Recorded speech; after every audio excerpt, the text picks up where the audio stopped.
శ్రీ గురుభ్యో నమః. శ్రీమాత్రే నమః. 18వ తేదీ జూలై 2025 శుక్రవారం నాటి దినఫలాలు. మేషరాశి. మేషరాశి వారికి రాశిలో ఉన్నటువంటి చంద్రుడు, లాభస్థానంలో ఉన్నటువంటి రాహువు, ద్వితీయంలో ఉన్నటువంటి శుక్రాచార్యుల వారు, అలాగే చతుర్థంలో ఉన్నటువంటి బుధుడు చాలా అద్భుతమైనటువంటి ఫలితాలను ఇస్తున్నారు. మనశ్శాంతి పెరుగుతోంది. మీరు చేపట్టిన కార్యక్రమాలన్నీ కూడా సత్ఫలితాలను ఇచ్చే దిశగా వెళ్తున్నాయి. కార్యసిద్ధి కలుగుతోంది. మీ వాక్కు బాగుంటుంది. వివాహాది శుభకార్యాలు కుదురుతాయి. అందులో మీరు ప్రధాన పాత్ర వహిస్తారు. అలాగే వివాహాది శుభకార్యాలు కుదరడం ఒక ఎత్తు, వాటిని సమర్థవంతంగా చేయడం ఒక ఎత్తు. వేరే వాళ్ళకి వివాహాది శుభకార్యాలు కుదిరితే ఆ కుదరడంలో మీరు ప్రధాన పాత్ర వహించి వాళ్ళకి కుదిరే విధంగా చేస్తారు. ఇన్ని రకాల శుభత్వాలు ఈ రోజు ఉన్నాయి అని చెప్పి తెలియచేస్తూ ఉన్నాను. ఈ స్థితి ఇంకా మీకు కనీసం ఒక 15 రోజుల కాలం ఉంటుంది. చెప్పదగినటువంటి సూచనగా తెలియజేస్తున్నాను. ఊహించని విధంగా లాభాలు ఉన్నాయి. మీ జీవితాశయం ఏదైతే ఉందో అది నెరవేర్చుకోవడానికి చేసే ప్రయత్నాలు ముందరికెళ్తాయి. ఇది చెప్పదగినటువంటి సూచన. ఏలినాటి శని జరుగుతూ ఉంది. శని గారికి తైలాభిషేకం చేసుకోండి. శనిగ్రహ స్తోత్రాలు పఠించండి. గురువు ఆలయానికి వెళ్ళండి. ఈ చెప్పినటువంటి పరిహారాలు తప్పనిసరిగా చేసుకోవడానికి ప్రయత్నం చేయండి. స్థాన చలనానికి అవకాశం ఉంది. అయితే అది అనుకూల స్థాన చలనమే అవుతుంది. శారీరక పరంగా మటుకు కొంచెం కష్టంగా ఉండేటటువంటి స్థాన చలనం. ఇష్టమైన చోటికి బదిలీ అవుతుంది, కానీ వెళ్ళి రావడం లేదా అక్కడికి వెళ్ళి ఉండడం ఇలాంటివి కొన్ని శారీరక శ్రమతో కూడుకొని ఉంటాయి అని చెప్పి తెలియజేస్తూ ఉన్నాను. ఏది ఏమైనా పరిహారాలు చేసుకోవడం ద్వారా చాలా వరకు మనశ్శాంతిని పొందుతారు. శుభం. వృషభ రాశి. వృషభ రాశి వారికి శని గారి స్థితి బాగుంది. గురువు గారు బాగున్నారు. రవి బుధులు బాగున్నారు. ఇంకేం కావాలండి? 4 గ్రహాలు బాగున్నాయి అంటే చక్కటి యోగవంతమైన జీవితం వస్తుంది. అలాగే జీవితాశయం సిద్ధిస్తుంది. ఊహించని విధంగా లాభాలు వస్తాయి. ప్రతి అంశంలోనూ అనుకోని విధంగా ఉన్నతి కలుగుతుంది. ఆ ఉన్నతి మీకు ఆర్థిక పరమైన ఉన్నతి అవ్వచ్చు.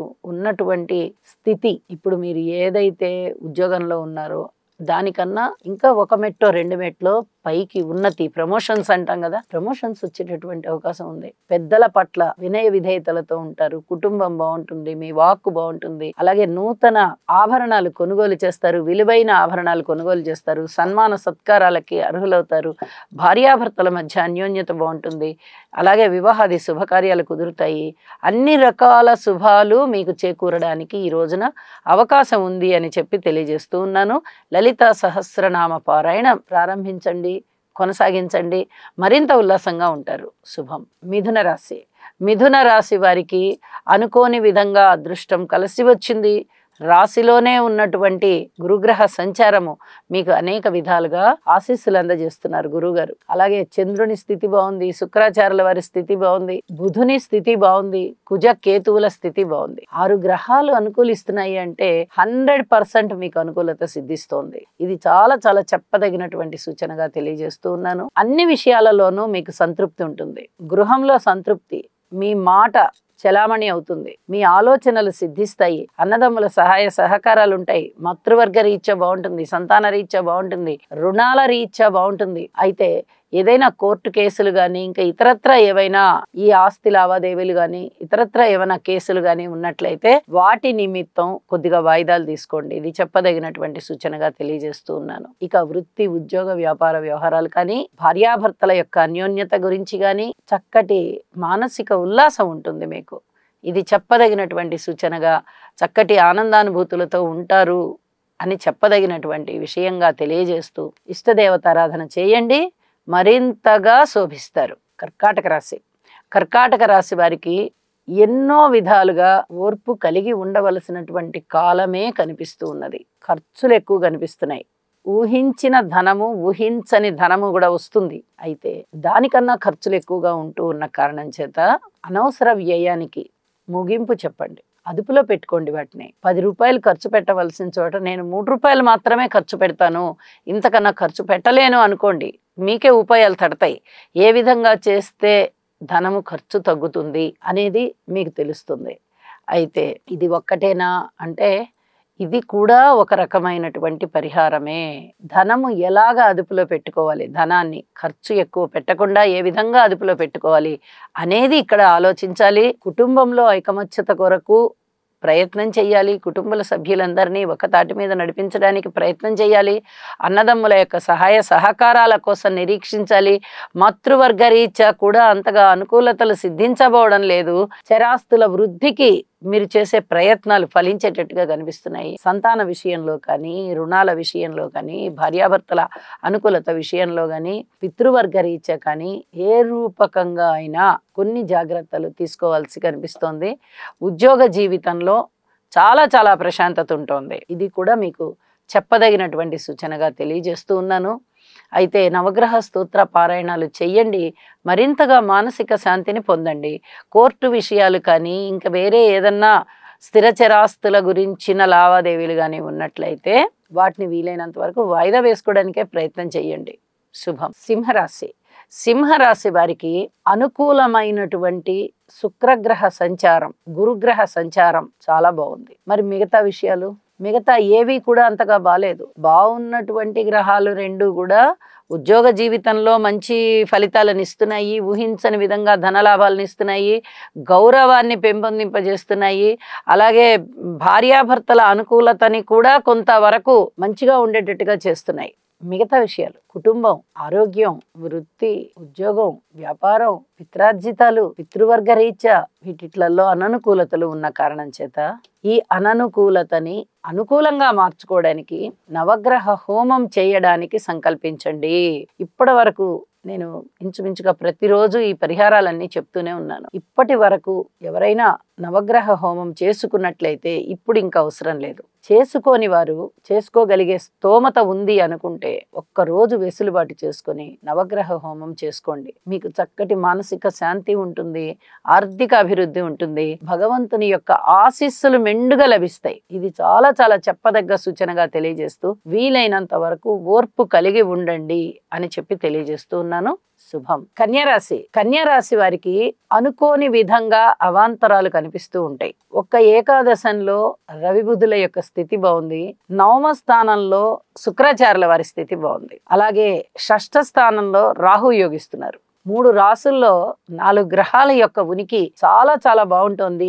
కానీ ఇక్కడ శని గారి యొక్క స్థితి గాని, గురువు గారి యొక్క స్థితి గాని అంతగా యోగించడం లేదు. అలాగే కుజ కేతువుల యొక్క స్థితి కూడా యోగించడం లేదు. మరి మిగతా గ్రహాల యోగవంతమైనటువంటి ఫలితాలు అందుకుంటూనే ఈ అననుకూల గ్రహాల యొక్క ఫలితాలని కూడా చూస్తారు అని చెప్పి తెలియచెప్పడం జరుగుతోంది. బాగున్న గ్రహాల ఫలితాలు ఎలాగో బాగుంటాయి. భగవంతునికి కృతజ్ఞతాపూర్వకంగా నమస్కారాలు తెలియజేయండి బాగున్న వాటి. మరి బాలేని వాటికే కదా మనం పరిహారాలు చేసుకునేది. ఎటువంటి పరిహారాలు చేసుకోవాలి? తప్పనిసరిగా కుజ, రాహు, శని, కేతు స్తోత్రపారాయణాలు చెయ్యాలి. ఇక్కడ దృష్టులు బాలేదు అసలు ఏమాత్రం. ఇది చాలా చాలా చెప్పదగినటువంటి సూచన. అలాగే శని గారి యొక్క దృష్టి రాశి మీద పడుతూ ఉన్న కారణం చేత చాలా చాలా ఇబ్బందులు ఉన్నాయి. అయ్యే పనులు అవ్వకుండా అవుతాయి. ధనము ఎక్కువ ఖర్చు అవుతుంది. అనుబంధం అంతగా ఉండదు. ఎవరితోనైనా అనుబంధం స్నేహితుల మధ్య కానీ, బంధుత్వాల మధ్య కానీ, లేదా రక్తస్పర్శ మధ్య కానీ, భార్యాభర్తల మధ్య కానీ అననుకూలత కనిపిస్తోంది. వీటన్నిటినీ కూడా మీరు జయించాలి అంటే తప్పనిసరిగా నవగ్రహ స్తోత్ర పారాయణాలు చేసుకోండి. అలాగే కోర్టు కేసులు ఎవరికన్నా ఉండి ఉన్నట్లయితే, పంచాయతీలు ఏమన్నా ఉండి ఉన్నట్లయితే కుజ, కేతు, రాహు, శని ఈ 4 గ్రహాలకి కూడా తప్పనిసరిగా స్తోత్ర పారాయణాలు చేయండి అని చెప్పి తెలియజేస్తూ మిగతా అన్ని విషయాలలోనూ ఓర్పు కలిగి ఉండండి. ఊహించని విధంగా ధనలాభాలు ఉన్నాయి, పిత్రార్జితాలు బాగున్నాయి. అలాగే శత్రువుల యొక్క ధాటిని తట్టుకొని వాళ్ళ మీద విజయం సాధిస్తారు అని చెప్పి తెలియజేస్తూ ఉన్నాను. శుభం. తులారాశి. తులారాశికి చాలా చాలా అద్భుతమైనటువంటి గ్రహస్థితులు ఉన్నాయి. సప్తమంలో చంద్రుడు బాగున్నారు, షష్టంలో శని గారు బాగున్నారు, అష్టమంలో శుక్రాచార్యుల వారు బాగున్నారు, నవమంలో గురువు గారు బాగున్నారు, దశమంలో రవి గారు బాగున్నారు, ఏకాదశంలో కుజ కేతువులు బాగున్నారు. అసలు 7 గ్రహాల యొక్క స్థితి వీళ్ళకి అద్భుతంగా ఉంది అంటే వెనక్కి తిరిగి చూడవలసిన అవసరం లేని విధంగా ఉన్నాయి గ్రహస్థితులు. పట్టిందల్లా బంగారమే. ఉన్నత స్థితికి వెళ్తారు, ఉత్సాహంతో ఉంటారు, 10 మందికి మేలు చేస్తారు. వీరు మీరు చేసేటటువంటి ఇచ్చేటటువంటి సహాయ సహకారాలు ఎవరైతే అందుకుంటున్నారో వాళ్ళు కూడా చాలా అద్భుతంగా ఉంటారు. అన్ని విధాలుగా చాలా చాలా బాగున్నారు అని చెప్పి తెలియజేస్తూ ఉన్నాను. ఇంత బాగున్నప్పుడు గ్రహస్థితులు మీ యొక్క జీవితాశయాన్ని నెరవేర్చుకోవడానికి సంకల్పించండి. ఆ పనిని ప్రారంభించండి. ప్రణాళికాబద్ధంగా తయారు చేసుకోండి. వివాహాది శుభకార్యాలు కుదురుతాయి. అలాగే వ్యాపార వృద్ధి ఉంటుంది, సంతానాభివృద్ధి ఉంటుంది, ఉద్యోగంలో అభివృద్ధి ఉంటుంది, కీర్తి ప్రతిష్టలు ఉంటాయి, పిత్రార్జితాలు వస్తాయి. మీరు అనేక విధాల ఉన్నత స్థితికి వెళ్తారు అని చెప్పి తెలియజేస్తూ లలిత సహస్రనామ పారాయణ మటుకు విడవకండి. ఇది చెప్పదగినటువంటి సూచన. ప్రతిరోజు చెప్తున్నాను, అందరూ వీలైనంత వరకు పఠించండి. శుభం. వృశ్చిక రాశి. వృశ్చిక రాశి వారికి ఇవాళ రోజున షష్ఠ స్థానం యోగిస్తోంది. మరి ప్రతిరోజు ఈ మాత్రంగా కూడా లేదు. ఇవాల్టి రోజున ఈ షష్టం యోగిస్తూ ఉన్న కారణం చేత మీకు కొంచెం వెసులుబాటు వచ్చింది ధనం విషయంలో. గృహం రీత్యా కొంచెం ఐకమత్యం కనిపిస్తోంది. ధనము రీత్యా ఆర్థిక లాభాలు కనిపిస్తున్నాయి. ఇంకా మిగతా విషయాలలో అంతగా అనుకూలత లేదు. వివాహాది శుభకార్యాలు కొద్దిగా కుదరడానికి అవకాశాలు ఉన్నాయి, కానీ వెంటనే అయిపోవు. కొంచెం గుర్తుంచుకోవలసినటువంటి విషయం. కాబట్టి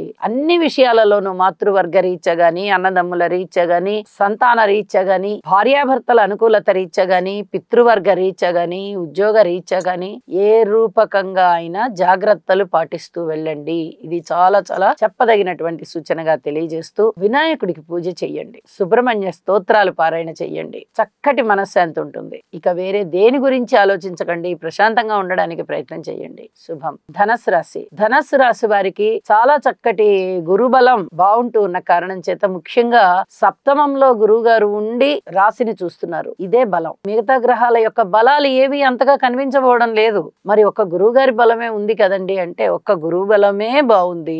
ఒక గురుబలమే మీకు ఆశీస్సులు ఇస్తుంది. ఒక దైవాన్నే నమ్మండి. ఒక ప్రయత్నమే చెయ్యండి.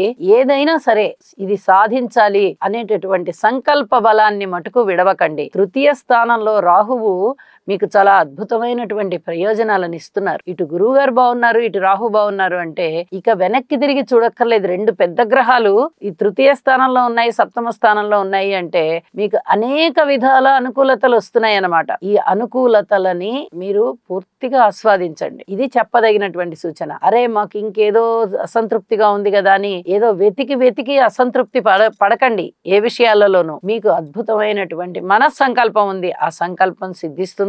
దానికి తోడుగా భగవంతుని ఆశీస్సులు కూడా ఉండి మీరు ఉన్నత స్థితికి వెళ్తారు. అన్ని విషయాలు బాగున్నాయి అని చెప్పి తెలియజేస్తూ ఉన్నాను. శుభం. మకర రాశి. మకర రాశి వారికి శని గారి స్థితి చాలా బాగుంది. శుక్రాచార్యుల వారి స్థితి చాలా చాలా బాగుంది. ఈ రెండు అనుకూలంగా ఉన్నాయి. మరి మిగతా గ్రహాల అనుకూలత అంటే అంత అనుకూలత లేదు. కొన్ని రోజులు బాగుంటుంది, కొన్ని రోజులు బాగుండదు. ఏ రాశి వారికైనా అంటే ఏ నక్షత్రం వారికైనా ప్రతిరోజు అనుకూలంగా ఉంటుందా అంటే అనుకూలంగా ఉండదు. ఒక్కొక్కసారి జన్మ జాతకం సపోర్ట్ చేస్తూ ఉంటే గోచారం చేయదు, ఒక్కొక్కసారి గోచారం చేస్తూ ఉంటే జన్మ జాతకం చేయదు. ఈ రెండు సపోర్ట్ చేయట్లేదు అంటే వాళ్ళు పూర్తిగా దైవం మీదనే విశ్వాసాన్ని పెంచుకొని దైవ ఆరాధన చేసుకుంటూ వెళ్ళాలి. ఇక్కడ మనం ప్రతిరోజు చెప్పుకునేది గోచారం. గోచారంలో ఇవాల్టి రోజున రెండు గ్రహాల అనుకూలత మాత్రమే ఉంటూ ఉన్న కారణం చేత తప్పనిసరిగా దైవారాధన చేయండి అని చెప్పి తెలియచేస్తూ ఉన్నాను. మకర రాశి వారికి అనుకోని విధంగా వచ్చేటటువంటి ఇబ్బందులు ఏవైతే ఉన్నాయో వాటిని మీరు అధిగమించడానికి యోగా చెయ్యండి, అలాగే దుర్గ పూజ చెయ్యండి. ఈ రెండు కూడా చెప్పదగినటువంటి సూచనలుగా తెలియజేస్తుంది. కుంభరాశి. కుంభరాశి వారికి చాలా బాగుంది అని చెప్పొచ్చు. చంద్రుని స్థితి బాగుంది, శుక్రాచార్యుల వారి స్థితి బాగుంది, గురువు గారి స్థితి బాగుంది, రవి బుధుల స్థితి బాగుంది. వెరసి 5 గ్రహాలు ఎప్పుడైతే చాలా చాలా బాగున్నాయో చాలా అనుకూలమైన కాలం అని చెప్పొచ్చు. ఈ మధ్య కాలంలో ప్రతిరోజు కూడా చూస్తున్నాం మనము అనుకూలమైనటువంటి పరిస్థితులే ఉంటున్నాయి. ముఖ్యంగా శుక్రాచార్యుల వారు అలాగే గురువు గారు ఇద్దరు బాగుంటున్నారు. ఇంకా దానికి తోడు రవి బుధులు కూడా బాగున్నారు. ఇవన్నీ కూడా చాలా ముఖ్యమైనటువంటి చెప్పదగిన అంశాలు అని చెప్పి తెలియజెప్పడం జరుగుతోంది. అన్నదమ్ముల సహాయ సహకారం బాగుంటుంది, మాతృవర్గ రీత్యా బాగుంటుంది, స్థిర చరాస్తుల రీత్యా అనుకూలత సిద్ధిస్తోంది. అంటే మీ కష్టార్జితం ఏదైతే ఉందో అది సద్వినియోగపరుస్తున్నారు, మీరు సద్వినియోగపడుతోంది. గురువు గారి యొక్క ఆశీస్సులు ఉన్నాయి. చాలా జాగ్రత్తగా ప్రవర్తించుకుంటూ వెళ్తారు. అలాగే ఏ రూపకంగా మీకు ధనం వస్తుందో మీరు ఊహించలేరు, ఆ రూపకంగా ధనం వచ్చి పడుతుంది. ఆరోగ్యం బాగుంటుంది. అలాగే కీర్తి ప్రతిష్టలు వస్తున్నాయి, సన్మాన సత్కారాలు అందుకుంటారు. సంతానం పట్ల చాలా చాలా తృప్తిగా ఉంటున్నారు. ఒక ఏలినాటి శని జరుగుతూ ఉన్నప్పుడు ఇన్ని రకాలైనటువంటి మంచి జరగడం కష్టం ఎలాంటి వాళ్ళకైనా. రాశిలో రాహు గారు ఉన్నారు, చాలా ఇబ్బందులు ఉంటాయి. సప్తమంలో కుజకేతువులు ఉన్నారు, పబ్లిక్ రిలేషన్స్ రీత్యా ఇబ్బందులు ఉంటాయి. అలాగే పిత్రార్జితాల రీత్యా గానీ, ఏదైనా కోర్టు విషయాలు గానీ, లేదా ఏదైనా పెద్ద మనుషుల పంచాయతీలు గానీ, ఏ రకంగా అయినా సరే కొన్ని రకాల ఇబ్బందులు ఉంటాయి. కానీ ఇన్ని గ్రహాల యొక్క అనుకూలత ఉంటూ ఉంటూ మీకు గురువు గారి దృష్టి కూడా కుంభరాశి మీద ఉంటూ ఉన్న చేత అద్భుతమైనటువంటి ప్రయోజనాలు కలుగుతున్నాయి అని చెప్పి తెలియజేస్తూ, మరింత మనశ్శాంతి కోసం, మరింత ఆర్థిక అభివృద్ధి కోసం నవగ్రహ స్తోత్ర పారాయణ చేయండి, చాలా బాగుంటారు. శుభం. మీన రాశి వారు చాలా జాగ్రత్తగా ఉండవలసినటువంటి కాలమే కనిపిస్తూ ఉన్నది. వీరికి ఒక రోజు చాలా బాగుంటుంది, ఒక రోజు అశాంతిగా ఉన్నట్టుగా ఉంటుంది. అయితే కుజకేతువుల యొక్క ఉనికి తప్ప మిగతా గ్రహాల యొక్క అననుకూలత ఉంటూ ఉన్న కారణం చేత, అందున ముఖ్యంగా శని గారు రాశిలోనే ఉంటూ ఏలినాటి శని ప్రభావంలో మీనరాశి ఉంటున్న కారణం చేత వీరు తప్పనిసరిగా నవగ్రహ హోమం ఒకసారి చేయించుకుంటే చాలా చాలా మంచిది. అలాగే హనుమాన్ చాలీసా పారాయణ చేయడం కూడా చాలా చాలా మంచిది. అలాగే దుర్గ నామస్మరణ చేసుకోవడము, గురుగ్రహ స్తోత్రాలు పఠించడము, లేదా విష్ణు సహస్రనామ పారాయణ చేయడము, ఇవి తప్పనిసరిగా చేసుకోండి. కనీసం ఏ 2 పరిహారాలు చేసుకున్నా కూడా మీకు మనశ్శాంతి బాగా పెరుగుతుంది. ధనము వస్తోంది, ఇబ్బంది లేదు. అయితే అదొక్కటే సరిపోతుందా? మనశ్శాంతి కావాలి, గృహంలో ఐకమత్యం కావాలి, అన్నదమ్ముల సహాయ సహకారాలు ఉండాలి, భార్యాభర్తల మధ్య ఆత్మీయత ఆదరణాలు ఉండాలి, మాతృవర్గ రీత్యా బాగుండాలి, సంతాన రీత్యా బాగుండాలి, వ్యక్తిగతంగా వృత్తిగతంగా అలాగే ఉద్యోగ జీవితం, ఇన్ని అంశాలు బాగుండాలి ఏ మనిషికైనా. ఏదో 1, 2 బాగుండకపోతే కొంచెం సరిపెట్టుకోవడానికి అవకాశం ఉంటుంది. కానీ అన్ని అంశాలు ఇబ్బందికరంగా ఉన్నాయి అన్నప్పుడు ఏ మనిషి అయినా ఎలా తట్టుకోగలుగుతారు? ఖచ్చితంగా దైవం యొక్క ఆశీస్సుల కోసం ప్రార్థించాలి, పూజ చేయాలి. ఇవి తప్పనిసరిగా చెయ్యండి. మీ మనోబలం పెరుగుతుంది, మీ మనస్సు ఏదైతే సంకల్పం చెప్పుకుందో అది సిద్ధిస్తుంది అని చెప్పి తెలియజేస్తూ, సర్వే జనా సుఖినో భవంతు.